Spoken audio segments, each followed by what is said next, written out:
আজকে আমি আমার এই চ্যানেলে সবথেকে অদ্ভুত ঘটনা তুলে ধরব। এক গ্রাম যার নাম চন্দনপুর, সেখানে এক মেয়ে নদীর জলে ডুবে আত্মহত্যা করে। হ্যাঁ, ঠিকই শুনেছেন। এবং তার সেই ভূত বা আত্মা প্রায়ই সেই গ্রামে যেই দিন আত্মহত্যা করে ঘুরে বেড়ায়। কেন জানেন? পশ্চিম মেদিনীপুরের চন্দনপুর গ্রামে এক মেয়ে থাকতো যার নাম কুসুম। সেই মেয়ের জায়গা জমি সব এক জমিদার দখল করে নেয়। হ্যাঁ, জোর করে। সেই রাগে, হ্যাঁ, সেই রাগে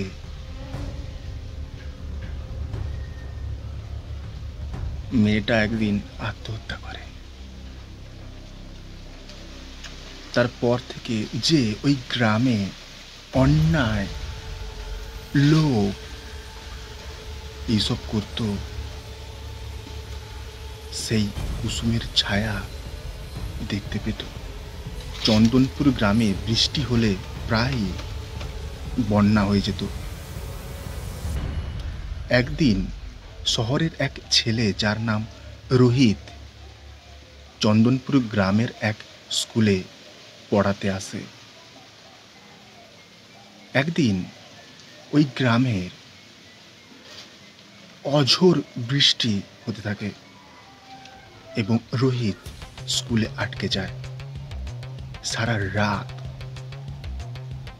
ওই স্কুলে থাকার প্ল্যান করে এবং রোহিত রাত 1টার সময় এবং রোহিত যেই রুমে ছিল সেই রুমের দরজায় কে যেন জোরে ধাক্কা মারতে থাকে।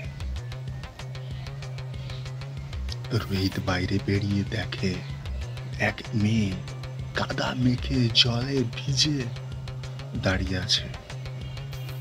রোহিত বলে, এই তুমি কে? সেই মেয়েটা তখন বলে, আমি কুসুম। মেয়েটার চোখে জল জল করে আগুন জ্বলছে। একটু পরে মেয়েটা মিলিয়ে যায় এবং রোহিত টর্চ নিয়ে যখন ওই রুমের বাইরে বের হয়, দেওয়ালে লেখা ছিল, সত্যের জন্য লড়ো, না হলে মৃত্যু খুব কাছাকাছি আছে তোমার। তার পরের দিন রোহিত স্কুলের পাশে একজনের বাড়িতে ভাড়ায় থাকতো, ওই বাড়িতে চলে যায় এবং সেই দিন শোনে গ্রামের জায়গা এক নেতা জোর করে দখল করতে চাইছে। রোহিতের কুসুমের কথা মনে পড়ে। গ্রামের লোকজনকে নিয়ে আন্দোলন শুরু করে সত্যের পথে এবং সবাই একসাথে গ্রামের ওই জমিকে রক্ষা করে। তারপর কুসুমকে আর দেখা যায় না। সত্যের আলো ভূতকেও হার মানায়। আমার এই ভিডিওটা ভালো লাগলে প্লিজ একটা লাইক, কমেন্ট, সাবস্ক্রাইব করে দেবে।